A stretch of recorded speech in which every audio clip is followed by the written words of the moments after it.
With this lesson, we begin the final section of A-level computer science, and that's further programming. Now, this section is of vital importance because it will be covered in both paper 3 and paper 4. Paper 4 in the form of programming in Python, and paper 3 in the form of theory questions and perhaps pseudocode. But before we delve into the theory side of things, let's revisit a bit of Python.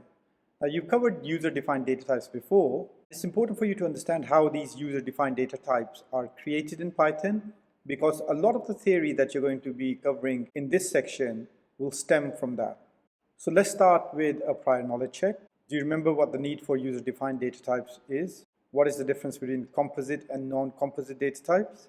What is meant by an enumerated data type? And what is a pointer? Now, we have covered this a while back, and hopefully you understand all of these. But if you don't, my suggestion is revisit your notes before continuing. The only bit of detail that I want to spend time on before we look into Python is how Python deals with pointers. Now, if you remember pointers are just variables that store the memory address of other variables or objects. And unlike variables, pointers deal with addresses instead of values. So for example, you might have a pointer that points to address 500, and address 500 stores the name of something. So the pointer will not store the name, but the address to another place which stores the name. Python doesn't have pointers for explicit use at all. It automatically deals with them at the compiler level, so you don't have to deal with them, which is very nice for us in the paper 4 exam. So lists, dictionaries, classes, objects, whatever you throw at Python, it will take care of the pointers for you. So how does it do that? Well, when we use the equal symbol, Python automatically creates and assigns a pointer to a variable.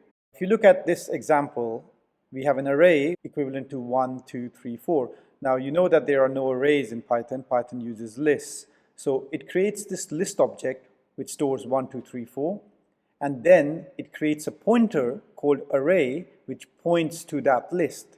Even though you're reading as create an array and store the following values 1, 2, 3, 4, Python doesn't work that way. And you can test it out by creating another variable called array2 and say that this is equivalent to array. Now we might think, well, now you have two arrays in memory. One is called array and the other one is called array2, and they both hold 1, 2, 3, 4. But that's not the case in Python. Python will simply create the list object which contains 1, 2, 3, 4, create a pointer which says array and points it automatically to that list object. And then when we do array2 equals array, it says, well, okay, array2 is another pointer which points at array, which points at the list object. So both array2 and array point to the same list object. So when you try printing it out, you end up with the same answer. Even though you might want to modify something in array2 technically, you will just modify the original list object. That's just a simple way of illustrating what we're talking about, that Python takes care of the pointers. Okay, leaving that aside, let's focus on the first user-defined data type, enumerated, and how Python can be used to work with enumerated data types.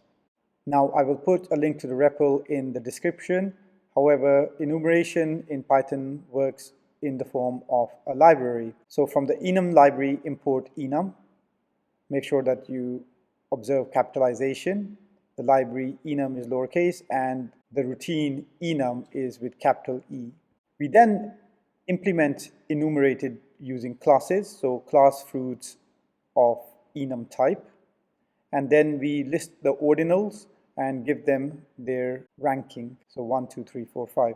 If you wanted to print the data out, you could simply use a for loop for fruit. In fruits, print fruit.name. So in this case, you're just going to get the entire list. You can also print individual values, like what is the value for apple, or you can also print out what is stored in position 2 or position 3. Pause the video and try to do the following. Try printing the value of an apple. Try entering another value, apple, in the enum user-defined data type and see what happens. 3, what is a docstring? That's a bit of a challenge. You could also see if you can find that out. That would be very useful. And finally, code your own enum type. So pause the video, have a go at that. Feel free to use Google if you want, and continue when ready. Okay, you probably should have created something like what you see on screen in line 24 onwards. In this case, I'm creating a class called genres of enum type, and I've got some genres in there which are ordered 1, 2, 3, 4. And I can print them out as necessary. But what if I wanted to find the memory location of where something was stored? Remember we talked about pointers earlier? Can you find that in Python at all? Well, you can. In this case, store 8 and create a pointer called x, which points to wherever 8 is stored. And what if I wanted to find that memory address? I can print it out by simply using print id of x. That will print out the memory location.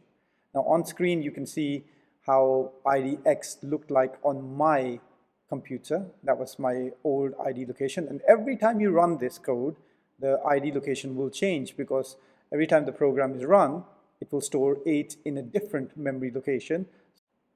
So the X is actually a pointer. It's not the actual variable where you store things. And that might kind of be a paradigm shift in your head where you think, well, okay, wow, I thought X was a variable and I stored the value 8 in there. Python doesn't work that way. Sets normally store data in an unordered way in memory. Data items cannot be referenced by an index like an array. For example, we can't use set1 to get the first value out. And sets can also contain unique elements in there as well.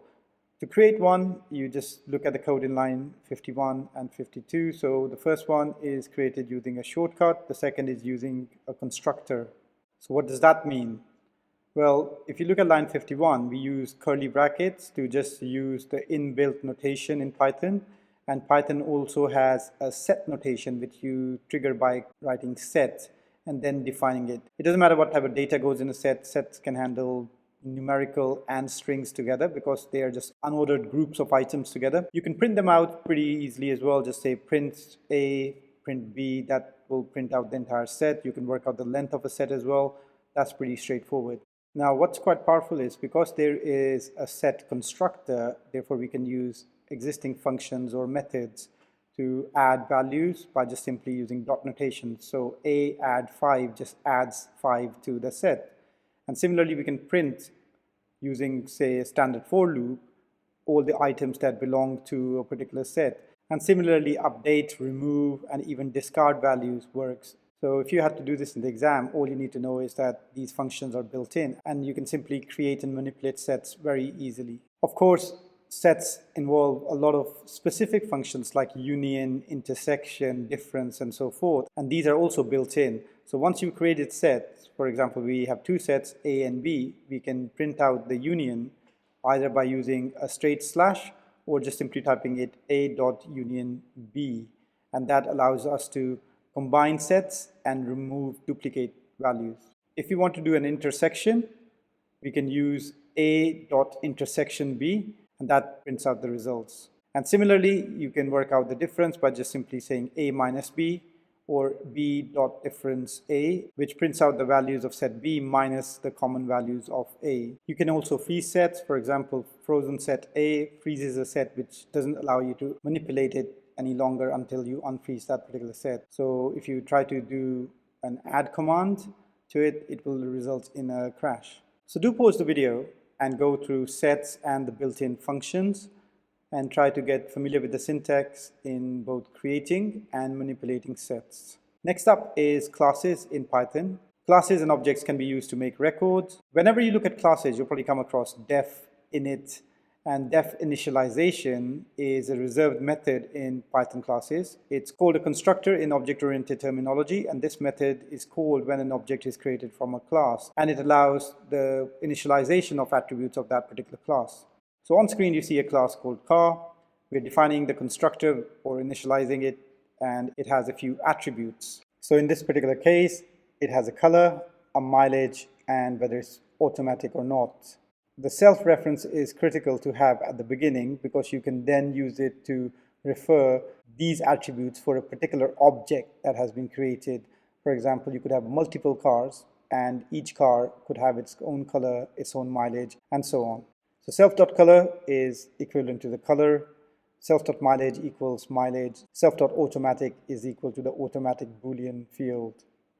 Now, classes can have other methods associated with them as well, which can be coded inside the class itself. For example, we are setting up a method called drive, so defining drive, which is going to be applicable to self. So whatever object that will be generated in the future will have access to this drive class. So whenever you call the drive class, it's just going to print driving this colored car. So if the car color is blue, it'll just simply say driving the blue car or the yellow car and so on. Now, once we've defined our class and attributes and method, we can then initialize that particular class. And in this particular case, we're going to create car1, which is going to be an instance of that class. So car1 is equal to car, which has the attributes red color, 3,812.4 mileage, and true for the automatic part. Car2, on the other hand, is blue with the relevant mileage, but this one is not an automatic car, henceforth it's a manual car. Now, if I want to just print out the mileage of car2, I will just simply say print car2 mileage, and you will get the mileage number out. Car classes can also be mutable. That means things can be updated. So if I want to change the mileage of car2, I can simply say car2.mileage is equal to 12, and that object's data is amended in the memory. Remember, everything is created in memory, and it'll stay in memory until you turn the program off or you save this to a file somewhere.